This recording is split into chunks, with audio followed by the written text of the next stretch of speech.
Suivre les lignes directrices, concernant les rapports interculturels. Bon, là, on va vivre de l'interculturel dans les pays où est-ce qu'on va et on va vivre de l'interculturel à l'intérieur même du groupe avec les participants.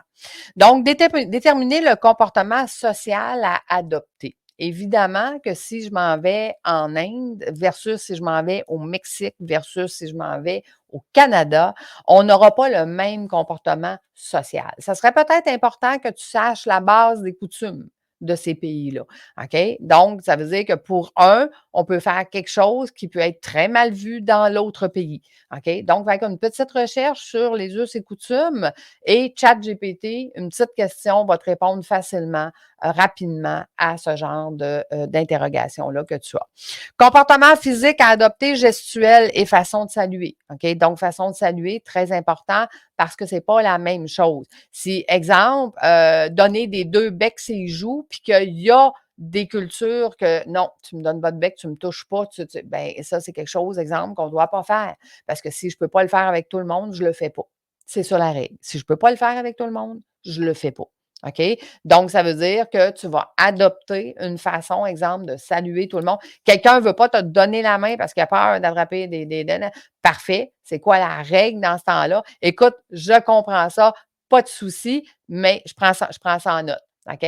Donc, fait avant de tendre la main, ben peut-être que tu attends que la personne te tende la main parce qu'elle elle est d'accord de faire ça. Tu comprends? Sinon, ta petite bouteille de Purel que moi, je traîne tout le temps avec moi dans mon sac, qui me permet de dire: «Oh mon Dieu», tu sais, ben, moi, je ne donne pas les mains. Elle dit: «Regarde, je comprends ça», puis je vais y tendre ma petite bouteille de Purel sans lui donner la main.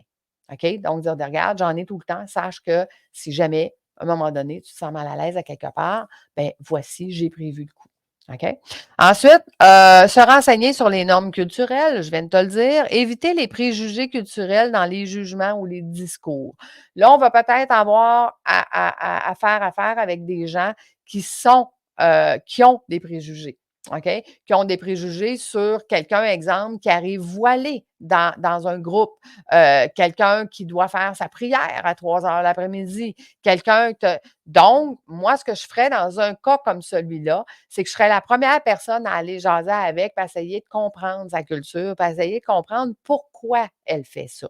Pourquoi elle a adopté cette façon-là? Parce que c'est une question de choix personnel de dire moi, je vais me voiler ou moi, je vais aller faire ma prière à 3 heures. Mais qu'est-ce qu'il y a en arrière de ça? C'est quoi le bien-être que ça lui donne à cette personne-là? Et c'est ça que je vais pouvoir expliquer aux gens. Ça veut dire que quand elle va partir à 3 heures puis que tout le monde va regarder, va dire voyons, pourquoi qu'elle part tout le temps à 3 heures? Bien, je vais être capable d'expliquer parce que ça lui fait du bien, parce que dans sa culture, blablabla, blablabla. Donc, tu vois, je serais la première personne intéressée à aller comprendre pourquoi cette personne-là fait des choses différentes et c'est quoi qui motive son changement. Donc, c'est plus facile d'expliquer aux autres son pourquoi que d'expliquer qu'est-ce qu'elle fait. OK? Fait que je vais aller chercher son pourquoi pour être capable d'expliquer qu'est-ce qu'elle fait. Faire preuve de sensibilité culturelle, donc il faut être ouvert à toutes les cultures, il faut être ouvert à toutes les différences, il faut être ouvert d'une façon ou de l'autre à, tu sais, cette personne-là a fait ça, puis cette personne-là, elle le fait pas. OK? Puis c'est correct. On n'est pas obligé de savoir pourquoi non plus. OK? Il y a des fois, ils ne veulent pas le dire, pourquoi, mais il faut être sensible à ça et faire preuve de respect envers ces différences-là envers. Donc, je t'invite OK? Présentement, à aller chercher, toi, quelle différence culturelle jusqu'à maintenant tu as eu à faire à être en contact et comment tu aurais pu traiter ces différences culturelles-là. Fait que je t'invite à en trouver 2 ou 3. On va en jaser quand on va être ensemble, que tu me dises: «Ben moi, j'ai déjà été confrontée à et voici comment on pourrait se comporter. Donc, ça va être pour le bien du groupe.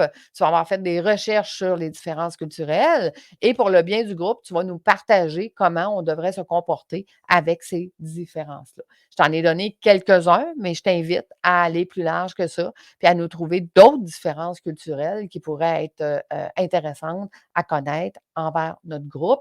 Donc, ça, c'est ton devoir que tu as à faire pour qu'on puisse en discuter ensemble lors de la prochaine rencontre. Je te laisse là, je te dis prochaine vidéo.